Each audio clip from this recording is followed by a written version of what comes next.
Ain't no party like a white twink party, 'cause a white twink party don't stop. Whoop, whoop.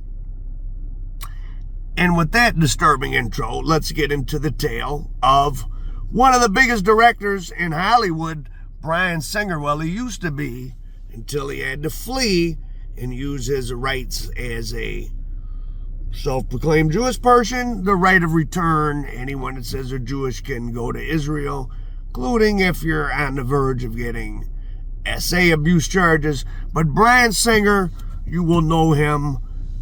Probably my audience might be most familiar with him. He directed, and I think might have co-wrote, The Usual Suspects. Oh my God.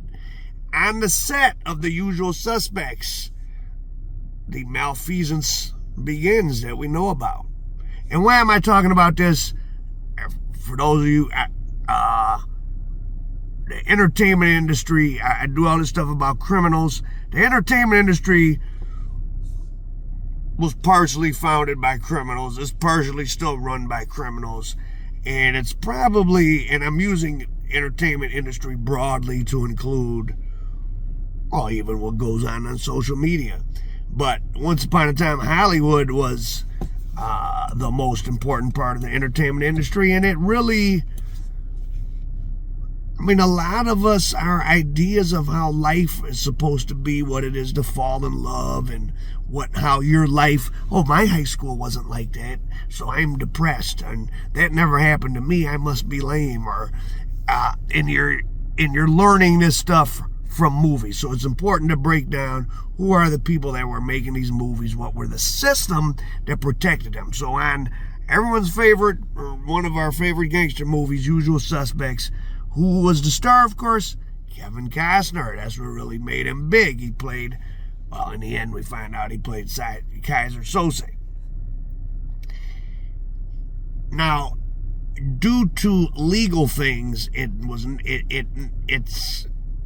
there's no record of specifically what he did, but there's a record that production was halted on multiple occasions because of Kevin Spacey harassing the other adult male actors, touching them, etc. And as we know, Kevin Spacey went on to have all sorts of problems. He's trying to make a comeback now. Hard to believe with a lot of these guys. Like, okay, maybe you do something behind closed doors, but like just getting aggressive with people on a set, I think that kind of shows Hollywood. I tell you, living in downtown LA, I would tell people as a joke, the LAPD's first job is to protect the movie industry more than anything else. You will see, if you see groups of police cars in LA, they're most likely have been hired to guard a movie set. If you see a bunch of police, they're more than likely guarding a movie set. But anyways, Bryan Singer. So, yes, Kevin Costner is a star. Kevin Costner's causing problems. Bryan Singer, we're talking about Bryan Singer. Anyways, the Gabriel Burt, the older guy that wore the suit, that had the lawyer girlfriend that was one of the Usual Suspects, he specifically made allegations against Kevin Costner.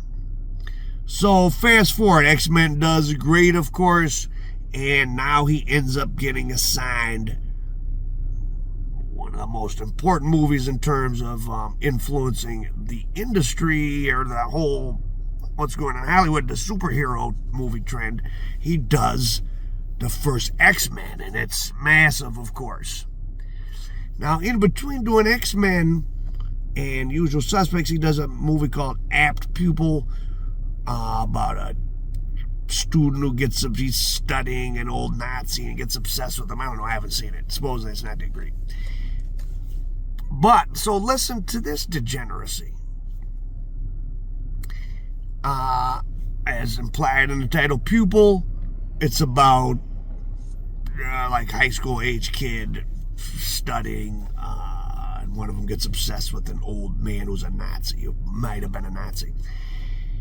So there's scenes in the boys' locker room. Okay, it's set in high school. You can have a boys' locker room scene. You can show some guys changing their shirt, I guess. But Bryan Singer wanted more, a lot more. And this is where the first allegations against him start. So he wanted a scene where, mind you, and I'm someone who's directed movies. Like, I know, like, everything is a choice of, oh, I want this extra in the background doing this. And, you know, so often the difference between a Hollywood movie and what looks like a budget movie is, you know, do you have extras in the background doing stuff? You ever notice you watch a cheap movie, there's like 2 people in the restaurant eating and no one else is there. And in a Hollywood movie, it's a restaurant full of people. It feels real. So he wanted in his locker room scene, I guess his 2 characters are characters in the foreground talking, and he wants boys in the shower in the background. So the props department, they're supposed to be showering. Now, again, why did they need to be showering? You could have had them doing something else. But they're showering. The props department gives them flesh-colored thongs to wear. And there's also steam and stuff. But on the day they go to shoot, they come in and say, oh no, take those off. You need to be fully nude. And Bryan Singer is back there talking to him, and so some of the parents become uncomfortable and there starts to be some issues. But Bryan Singer, The Usual Suspects was a critical hit. It made a decent amount of money. He's getting this reputation as an excellent director who can, and being a director more than anything on a Hollywood level is being a manager. You're being given, you know, here's $50 million, here's $70 million, here's $120 million. Can you deal with all these creative people, all these flaky people? Can you stay on a time schedule? So if you're evincing the ability to do that, a lot of things, there's been a history of it. Think about all the movie stars that there are and how few scandals there really are. Not one Hollywood actor has had an OD prostitute in their house. That never's happened. Regular people in LA have OD prostitutes in their house. No director has. No big movie star, not one time. And that brings us, as an aside, the strange case of, remember when Eddie Murphy picked up, well, he said he thought it was a woman, but he picked the person up on Santa Monica, which is a known area for men dressing as women. And then that person died very mysteriously. That person died. Supposedly that person had locked themselves out of their second or third floor apartment. So they tried to climb up the outside of the building to get onto their own balcony and fell and died. Now, people do dumb shit and act like things like that have happened, but that's a hell of a coincidence. Remember, at the time, Eddie Murphy was like, he was one of the couple biggest stars. And I ain't implying nothing about Eddie Murphy. I'm just saying. Now, back to our Bryan Singer. So Bryan Singer does... Oh, and I have a personal, not connection to this, but I do bring some verification of something. Well, hearsay. Bryan Singer does that weird stuff where he has the 14-year-old boys disrobe. One of the boys claims he touched him and touched himself. LAPD, an investigation was opened. Why? Like, here's the thing with me. What reason, if the prop department has created flesh-colored underwear, it's not a PORN movie. Like, you can't show penises in the background anyway, and especially if they're under 18. So they were going to obscure. They were going to, he was a talented filmmaker. He knew how to. They were going to have steam kind of obscuring, like you could see the top half of the nude body and the legs, and the steam would obscure that area. So why go in the back and make them get all the way naked unless you wanted to see it, right? So now, right after that, even though despite the controversy in it, but he had already had the success with Reasonable Suspects, boom, he gets the first X-Men. Well, now that makes so much money, he's off to the races. And he ends up making several X-Men. I think 4 of them. And but more and more allegations are coming out. Now, specifically to Bryan Singer liked what they called twinks. This is that boyish look. It's a known word in the gay world. And specifically, he liked young white twinks. So he liked boys that looked, many people have testified or have affidavits or just statements of like, they looked underage. Now, you don't know if somebody is underage or not. Now, there's been allegations by people that were underage that they did stuff with him. One of the main ones that made allegations, he ended up dying of an OD when he was in his early 20s. And that's about the time you would age out of his interest in you, your early 20s. Now, Bryan Singer was actually adopted, but he was adopted, lucky for him, into a family that had several people already successful in showbiz. So, not to say that he didn't, he was a talented director, but he was given the opportunities to direct, probably because of some family ties, but he pulled it off. And once you direct a movie like the X-Men, once you do anything that generates billions of dollars between, you got the movie theaters making money, you got McDonald's toy tie-ins, you got, X-Men is just limitless. And he did 4 of them. Billions and billions of dollars he was central to generating. Obviously X-Men predates him, and someone else could have directed, but he didn't. He pulled it off, and those things all did great. But interestingly, on several of the last ones, like Apocalypse, he missed a lot of days directing. This other guy had to step in because the producers were determined that Singer was unable to direct. He was having his own issues, possibly with taking too many painkillers, so he would be too zonked out to direct anything. But again, they like to cover stuff up. Remember, these movies are meant to be seen at the multiplex Friday night, Saturday afternoon with, 15-year-old guys hanging out. Mom and dad can take the family. 19-year-olds going on a date. This is mainstream America stuff. You don't want these degenerate stories coming out. Now, at the meantime, before YouTube, people knew that video on the internet was going to be big. So there was a company formed called Digital Entertainment Network, DEN. And DEN is said to have been simply, they did make some shows, but they were known for constant parties full of white twinks. And you could, dozens of them, hundreds of them, hot tub. Again, Bryan Singer at the center of a lot of allegations.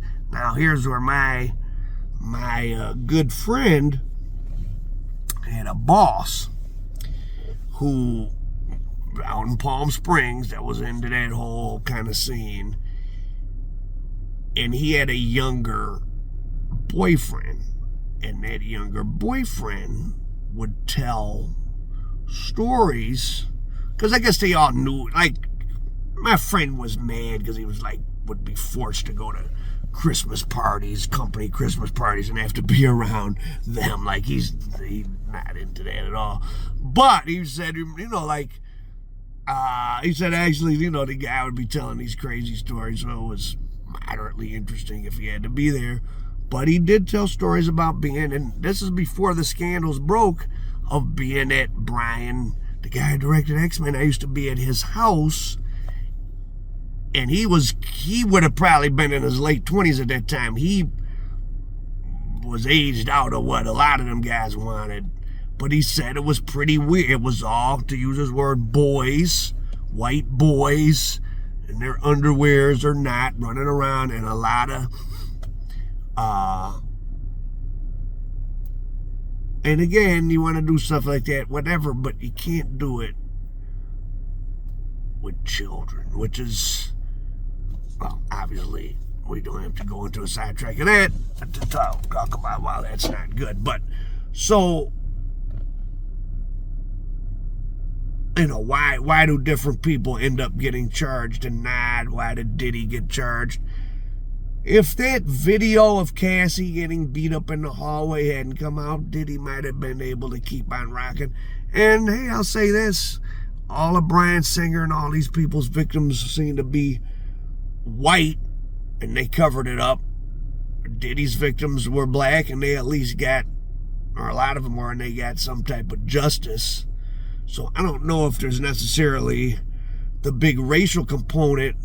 I think that Diddy was seeing him. Diddy, we're at the end of, there's been a descent. Entertainment is more important than ever, entertainment products. You're watching me on YouTube right now. But there's a lot more. People play e-games, streamers, YouTubers, people looking at stuff on TikTok, blah, blah, blah. Tubi movies.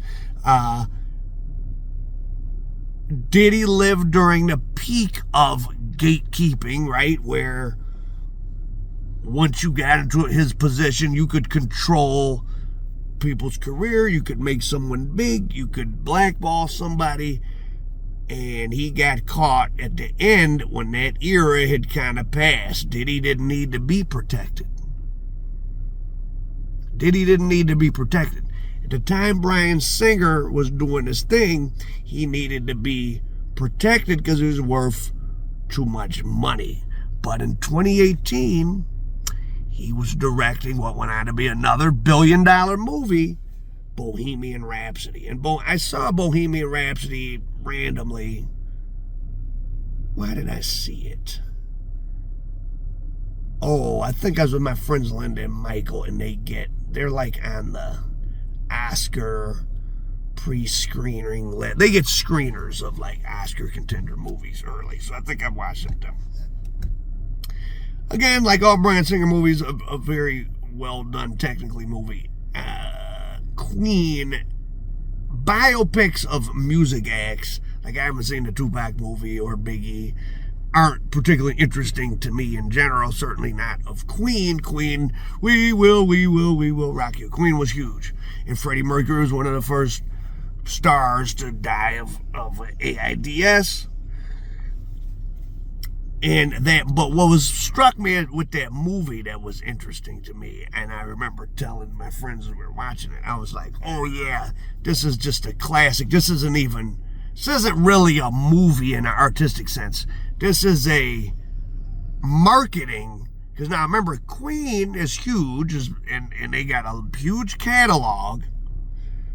And when that movie came out, not only did the movie make like $900 million, their music catalog, which again already exists, it doesn't cost anything more to make, a bunch of their songs went way high on the streaming charts for months. So in making that movie, like, not only did they make hundreds of millions of profit on the movie, there was probably a couple billion in pure profit.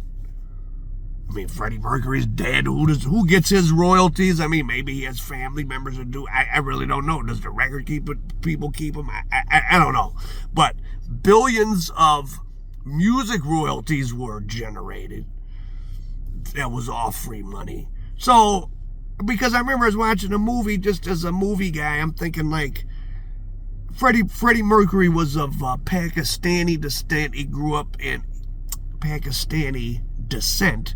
He grew up in 70s London, which was rough, had the skinheads going around bashing non-whites. And that would have been I'm sure Freddie Mercury dealt with a little bit of that.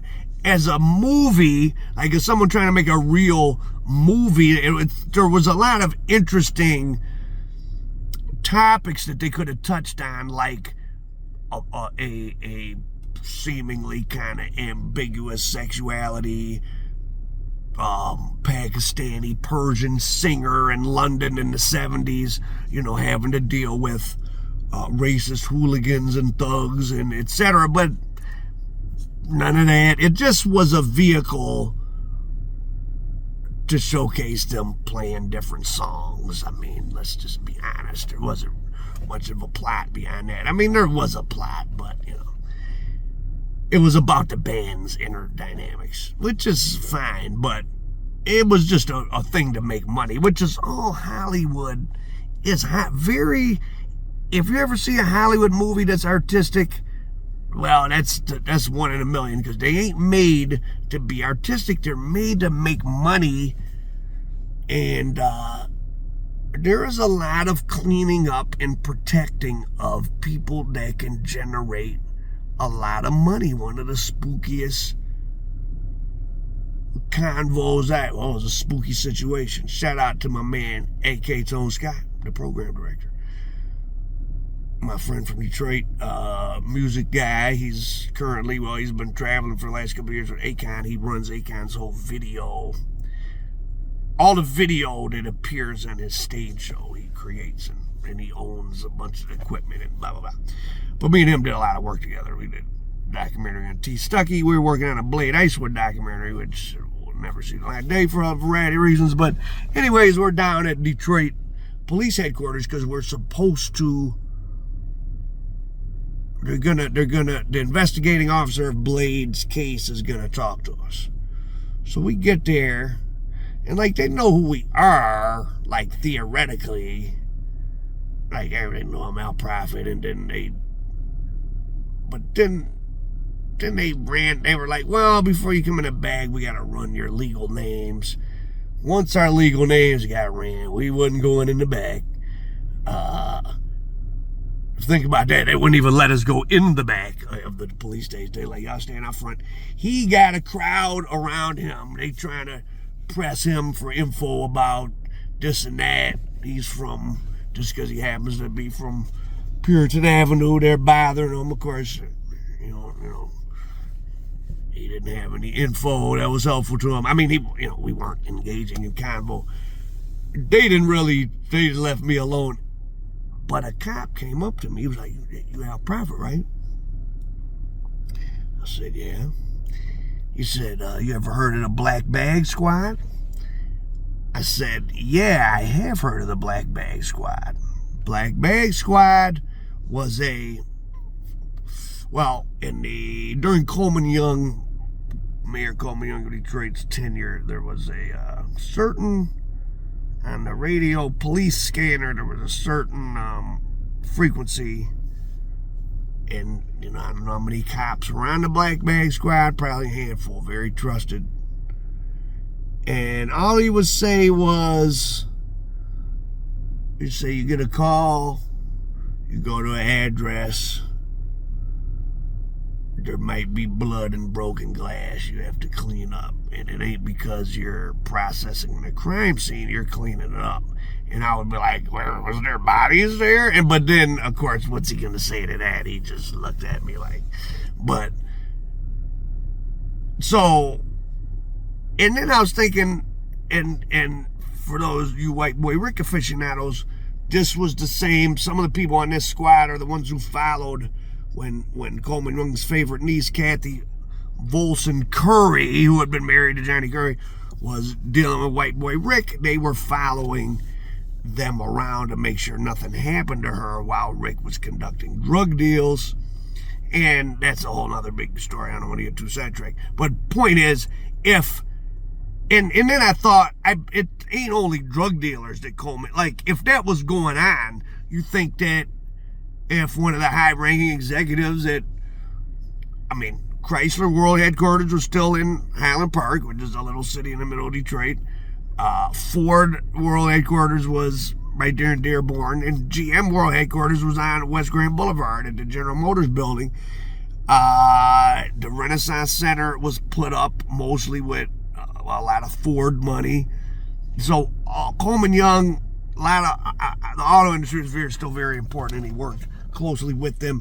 You think, and I don't have any knowledge of any of this going on, but you think some Ford executive, if he had a party that went out of control, a party that went on too long, to use Courtney Brown's phrase, and ended up, a couple dead hookers, like, you think that wouldn't get cleaned up?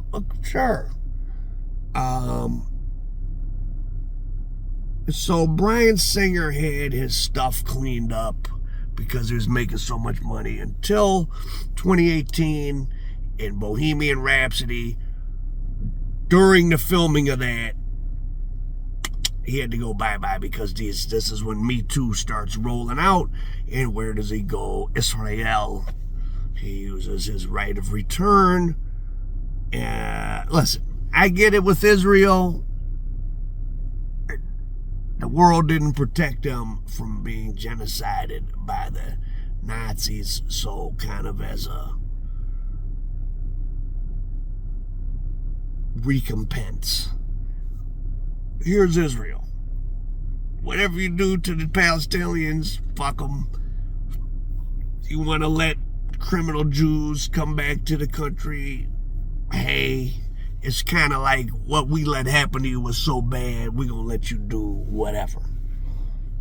That's my take on Israel. But whatever, I get it. Like I said, though, I get it. America, we looked aside as the Holocaust. I mean, we didn't know to the extent what it was going to be, but like Jews were trying to get out early in the 30s and they weren't getting enough visas and they could have saved a lot of lives. So, blah, blah. So Bryan Singer went to Israel 2018, has laid extremely low. In August of last year, 2025, he did a low-key movie with Jon Voight, the Midnight Cowboy, Angelina Jolie's father. Did it come out? It didn't make much buzz. If it did, he seems to be persona non grata. I don't know if Bryan Singer could come back. He is worth $100 million. He had cuts of later of those X-Men movies. He may be in permanent exile. Like a lot of, look how many entertainment people. Russell Simmons apparently don't come back here. Oh, and the Russell Simmons Celsius story. You know what? I'm going to tell you that one next.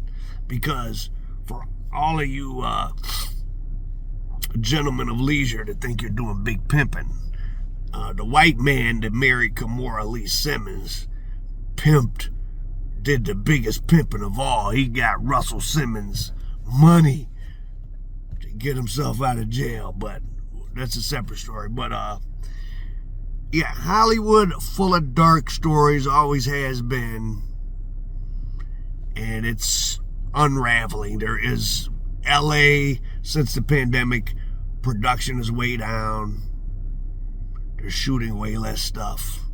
And the way that entertainment stuff is made is different. Once again, a lot of eyeballs. Instead of watching me, what you're choosing, this is micro content.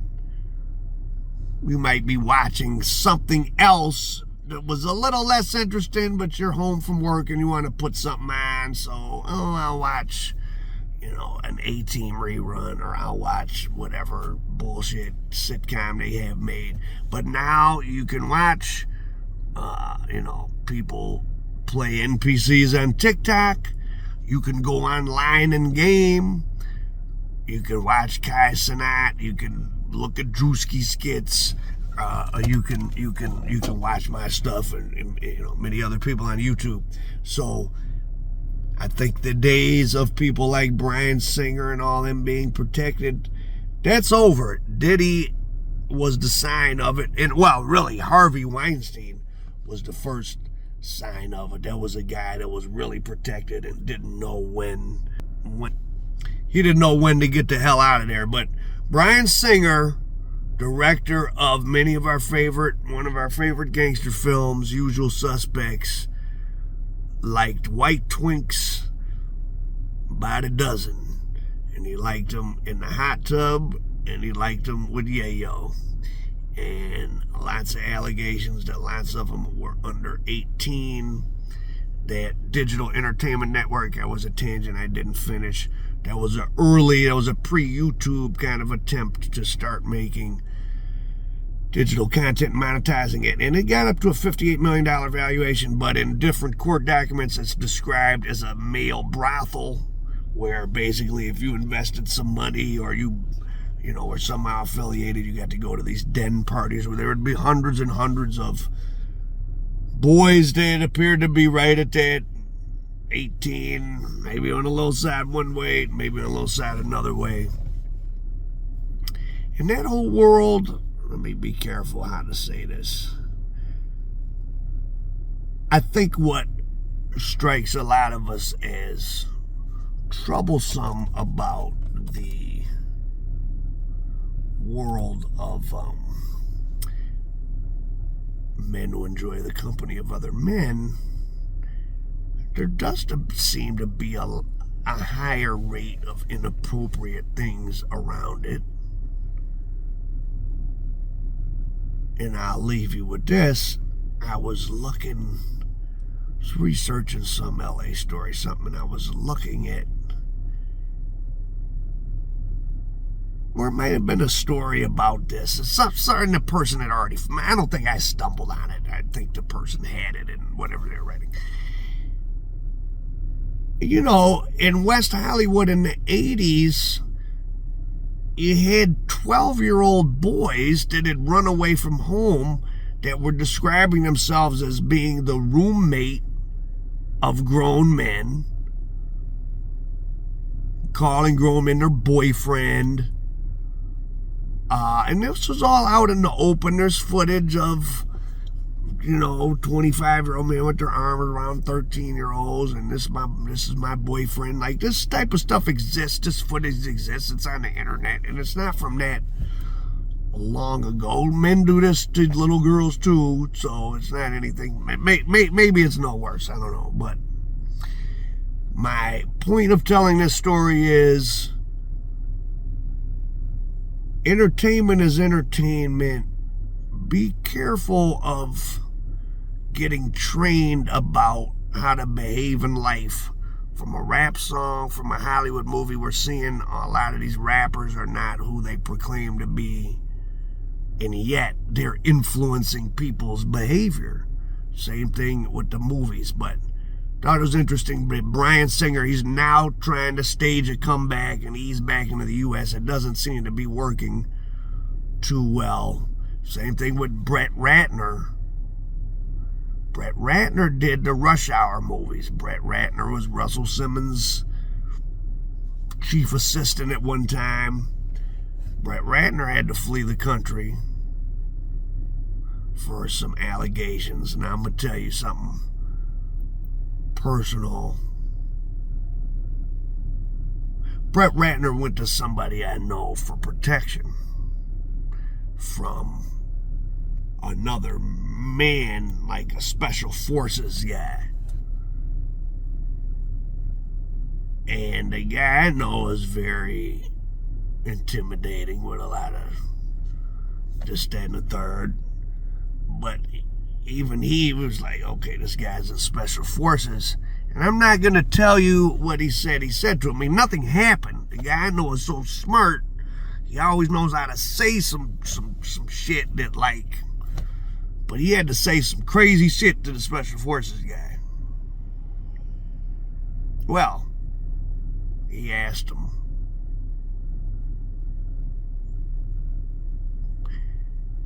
you don't want to do nothing to Brett, because then you'd go to jail. And then who knows? After a while, your wife's a woman, she meet a man, and what if she met a child molester? which is true, but I always wondered, was that like a threat or something? I don't know. Hollywood, a dark place, or it can be. No, there's nothing wrong. Plenty of people are out here aren't dark, and etc. But I don't know what it is. I think it brings out the predator in you, because there's so many unlikable, awful people that come to Hollywood, or just desperate. I got off the train from Wichita, Kansas, because someone told me I'm cute, and it's like they have like a victim energy, and for some people that makes them want to victimize them. It brings it out, because I always think, like, okay, you're 16, you get invited to a party, and there's a bunch of other people with just their underwear on, and everyone's told to take their underwear off, and then someone takes you in the back room. Like, you are going along with it. Now, you're under 18, so it's not legal, but I don't know. Hollywood is falling apart. Babylon has fallen. Film production's way down. And less predation. Now, I'll ask you this. Are we learning to be more, this is a question for you, is now this new age of micro-influencers or just social media and all that, is the effect on society from that worse than the old school film and record industry, where you had some very deviant artists, be they actors, be they rock and roll singers, rappers, movie directors, some very deviant people being protected because they could generate a lot of money, and their sick ideas somehow metastasizing out into the general population. Is that worse, or is what goes on now worse? And the Bryan Singer story, I think, was just germane, because my demographic, you guys that watch this, I'm sure everybody's seen Usual Suspects. I bet you didn't know there was production of Usual Suspects had to be halted on numerous occasions because Kevin Spacey was getting his fondle or something on, and the other guys were like, whoa, this got to stop. So they knew about Kevin Spacey all along, but again, you generate money, didn't matter. And that's kind of like life in general. It's a parable for life in general. You make other people lots of money, you get away with lots of stuff. That's why celebrities in LA, instead of hiring ex-police, they like to hire, say, gang members or something, people that are going to look the other way for whatever they do, and maybe even can supply them with some of the things they like. So, yeah, there's your Hollywood Babylon story of the day. Bryan Singer, Usual Suspects director, X-Men director, trying to ease his way back into the American movie industry. Will it happen? Are we better off with Hollywood being broken and now influencers and micro stuff? Is this better or worse situation? What do you think? Al Prophet. Ain't no party like a white twink party, because a white twink party don't stop. Whoop, whoop.